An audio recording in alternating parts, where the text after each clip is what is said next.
Picture this. It's 3 a.m. and you're lying in bed, wide awake. Your mind won't stop racing. Tomorrow's presentation, that difficult conversation, the bills, your health, your relationships, everything feels overwhelming, doesn't it? You reach for your phone, scroll through social media, hoping it'll help you relax, but instead, you just feel more anxious, more restless, more stuck. If this sounds familiar, you're not alone. And more importantly, you're not the first person in history to feel this way. Follow us in the reflection room as we journey through a series of how to combat stress, like the Stoics did. Come along. 2,000 years ago in ancient Rome, a man named Marcus Aurelius sat in his tent on the battlefield, facing the same crushing stress you're experiencing right now. He was an emperor, the most powerful man in the world, yet he struggled with anxiety, overwhelm, and the weight of impossible decisions. But Marcus discovered something profound, a practice so powerful that it transformed not just his mind, but his entire life. And here's the incredible part. This ancient practice is even more relevant today than it was back then. Welcome to the reflection room. This is your mental sanctuary, a space where we explore ancient wisdom that actually works in modern life. Today, I'm going to share this practice with you. It's simple, it's free, and it can change everything about how you experience stress. By the end of this video, you'll have a practical tool you can use the moment you feel that familiar wave of anxiety creeping in. Are you ready? Let's step into the reflection room. The Stoics, ancient philosophers like Marcus Aurelius, Epictetus, and Seneca, weren't just academics writing theories in ivory towers. They were practical people dealing with real problems. Wars, betrayal, loss, exile, political chaos. Sound familiar? They developed a philosophy built on one core insight that changes everything. We cannot control what happens to us, but we can always control how we respond. Now, I know what you might be thinking. That sounds nice, but when I'm stressed, I don't feel in control of anything. And that's exactly the problem. Here's what the Stoics understood that most people miss. Stress isn't caused by what's happening to you.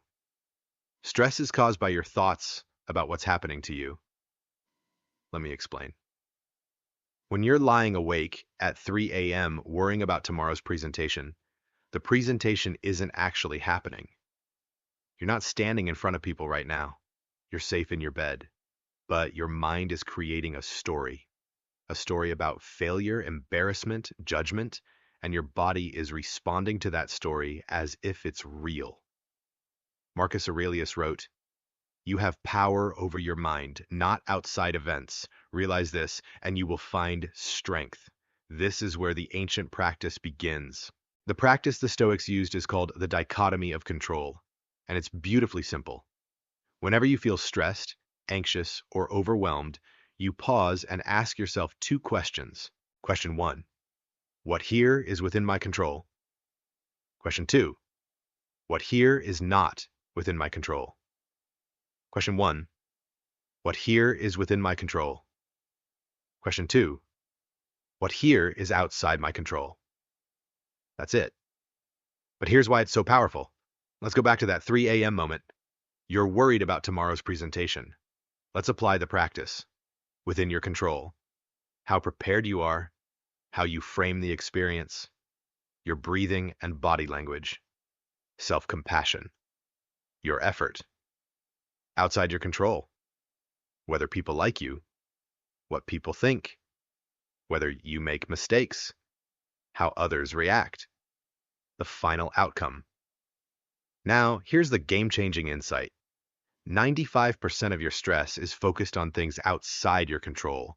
You're lying awake worrying about what people will think, something you literally cannot control. The Stoics would say, release it completely. Not because you don't care, but because worrying about it is like trying to control the weather. It's exhausting and pointless. Epictetus put it this way, make the best use of what is in your power and take the rest as it happens. When you practice this, really practice it, something remarkable happens. The moment you identify what you cannot control and consciously choose to release it, you feel your shoulders relax. Your breathing deepens. The grip of anxiety loosens because you're no longer fighting reality. You're working with it. So how do you actually do this? Here's your framework.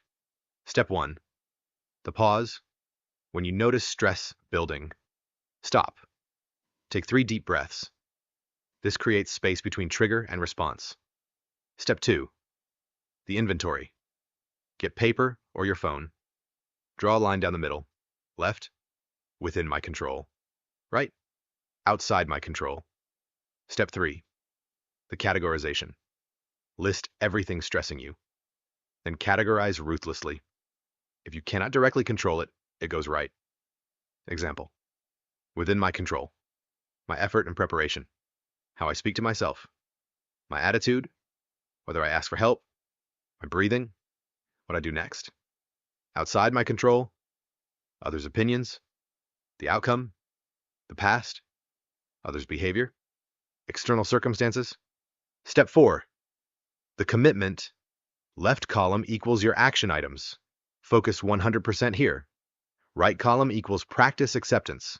Acknowledge reality without fighting it. Seneca wrote, "We suffer more in imagination than in reality." Step 5. The action. Choose one thing from your left column and do it. Right now.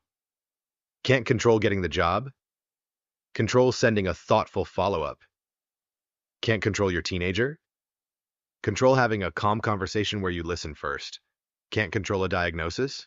Control making one healthy choice today. Action on what you can control is the antidote to anxiety about what you cannot. Modern neuroscience has proven what the Stoics knew 2,000 years ago. When stressed, your amygdala, the fear center, hijacks your prefrontal cortex. You literally cannot think clearly. But when you practice the dichotomy of control, you re-engage your prefrontal cortex. You move from emotional reaction to conscious response. Studies show writing down worries, what you can versus cannot control, reduces anxiety by 40% within minutes. You're externalizing mental chaos and organizing it rationally. The Stoics knew this practice isn't about eliminating stress. It's about transforming your relationship with it. Marcus Aurelius faced war, plague, betrayal, and the death of 8 children. Yet he wrote, "The impediment to action advances action. What stands in the way becomes the way." He wasn't pretending problems didn't exist. He was choosing how to relate to them. Tonight before bed, try this practice. Not with every stress, just pick one thing weighing on you. Take paper, draw that line. What can you control? What can you not? Then choose one small action from the within my control column and do it. Maybe it's writing that email. Maybe it's setting a boundary. Maybe it's speaking to yourself with compassion. Small action, but conscious, deliberate, focused on what you can actually change. The Stoics called this spiritual exercises, daily practice. Marcus wrote meditations for himself. Every day he practiced. If the most powerful man in the ancient world needed daily practice, maybe we do too. You don't need to be perfect. You just need to practice. Because here's the truth. You are far more resilient than you think. You have far more control than you realize. And peace isn't found by controlling the world. It's found by mastering your response to it. If this resonates, join me in the reflection room. We'll explore more ancient wisdom that works in modern life. Subscribe for more practical tools for inner peace and mental clarity. And comment, what's one thing stressing you that's outside your control? Until next time, remember, you have more power than you think, and it all starts with focusing on what you can actually control. Thank you for being here. Thank you for doing the work. See you in the next reflection.